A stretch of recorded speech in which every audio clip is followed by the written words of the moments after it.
कहानी नीरू की है। पंजाब की नीरू की शादी दिल्ली के राहुल से होती है। दिल्ली कितना बड़ा शहर है ना, लेकिन आप लोगों का घर तो बहुत छोटा है। हमारे पंजाब में तो ये बड़े बड़े घर होते हैं कि मजा ही आ जाता है। कोई बात नहीं नीरू, मैं भी तुम्हारे लिए बहुत बड़ा मकान बनाऊंगा, बहुत जल्दी। नीरू के पिता जहाँ पंजाब के जाने माने व्यापारी थे, वहीं उसका पति राहुल दिल्ली में एक सिंपल नौकरी करता था। माँ, यहाँ तो घी मक्खन इतना महंगा है कि क्या बताऊं। मैं तो तरस ही जाती हूँ घी खाने के लिए।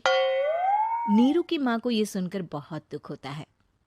मेरी बेटी को घी नसीब नहीं हो रहा है और ये बहू यहाँ बैठकर घी में शक्कर डाल रही है। देख वनिता, मैं साफ कह रही हूँ, इस घर में जितना घी आएगा उतना ही मेरी बेटी के घर दिल्ली भी जाएगा। अरे ये क्या बात होती है माँ जी? बेटी का उतना ही करो जो अच्छा लगे। अब क्या मायके से घी और मक्खन तक की सप्लाई करोगी आप? हाँ, मेरी बेटी किसी चीज को तरसे मुझसे बर्दाश्त नहीं होता। अब क्या था, नीरू के मायके में 2 किलो घी आता तो 2 किलो दिल्ली जाता नीरू के पास। एक दिन, माँ बड़ी गर्मी पड़ती है दिल्ली में। इस घर में तो एक ही एसी है और वो भी ड्राइंग रूम में। सारा परिवार एक ही कमरे में सोता है। हाँ बेटा, वो तो हर घर की कहानी है। यहाँ भी एक ही एसी है। अरे बिल इतना आता है कि क्या बोलूं। तभी वहां राकेश आ जाता है। माँ, थोड़ी देर में यहाँ कुछ प्लम्बर आएंगे मेरे कमरे में एसी लगाने। जरा ध्यान से लगवा देना ना माँ। ओए, ऐसे कैसे तेरे कमरे में एसी लगेगा? हाँ राकेश, एक बार बात तो कर लेता। अरे पापा, वो वनिता को गर्मी में नींद नहीं आती। ड्राइंग रूम में सबके साथ सोने में वो अनकंफर्टेबल है, इसलिए। अरे पूरे परिवार के साथ वहां तेरी बहन नीरू भी तो सोती है। वो नहीं हो रही क्या अनकंफर्टेबल? समझ रहा है ना? अगर एसी लगेगा तो एक दिल्ली में तेरी बहन के कमरे में भी लगेगा, तभी तू लगा सकेगा। राकेश वनिता को सारी बात बताता है। वनिता करती भी क्या, मन मार कर बैठ जाती है। माँ, ये लोग ठीक नहीं है, क्या करूं मैं?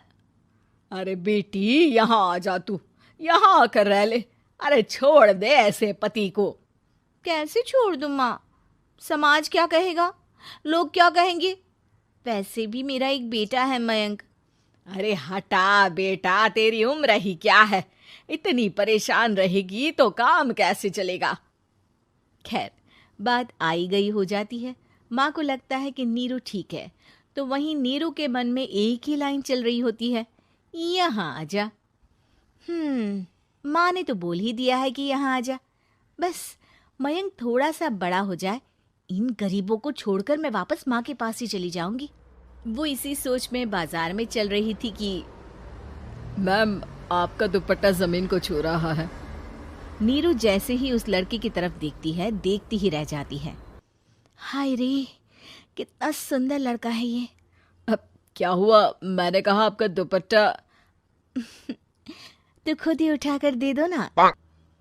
लड़का समझ जाता है कि नीरू उस पर फिदा हो चुकी है। वो उससे उसका नंबर लेकर चला जाता है। अब क्या था, नीरू और रोहित में लगातार बातें होने लगती है। मैं हरियाणा का रहने वाला हूँ, यहाँ एक बड़ी कंपनी का मैनेजर हूँ। अच्छा, और कितने बच्चे हैं तुम्हारे? बच्चे? अरे मेरी तो शादी भी नहीं हुई है। तुम बताओ, शादी करोगी? नीरू शर्मा जाती है। अब लेकिन मैं तो पहले से ही शादीशुदा हूँ। मुझे फर्क नहीं पड़ता, बस तुम शादी कर लो, भाग चलते हैं। बहुत पैसे वाला हूं मैं, हमेशा खुश रखूंगा तुम्हें। नीरू रोहित से मिलकर सारा प्लान बना लेती है और फिर एक दिन घर से भाग जाती है। दोनों शादी कर लेते हैं। शादी के बाद, क्या बात है नीरू, तुम्हें परेशान सा देखता हूँ, सब ठीक तो है ना? हाँ हाँ, सब ठीक है।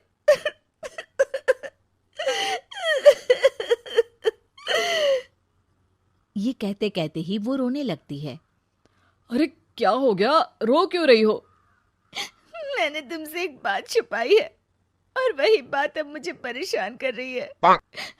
रोहित, मेरा एक बेटा भी है, उसका नाम मयंक है। क्या बात कर रही हो? ये तुमने मुझे पहले क्यों नहीं बताया? देखो नीरू, मेरी माँ को मैंने ये नहीं बताया है कि तुम शादीशुदा हो।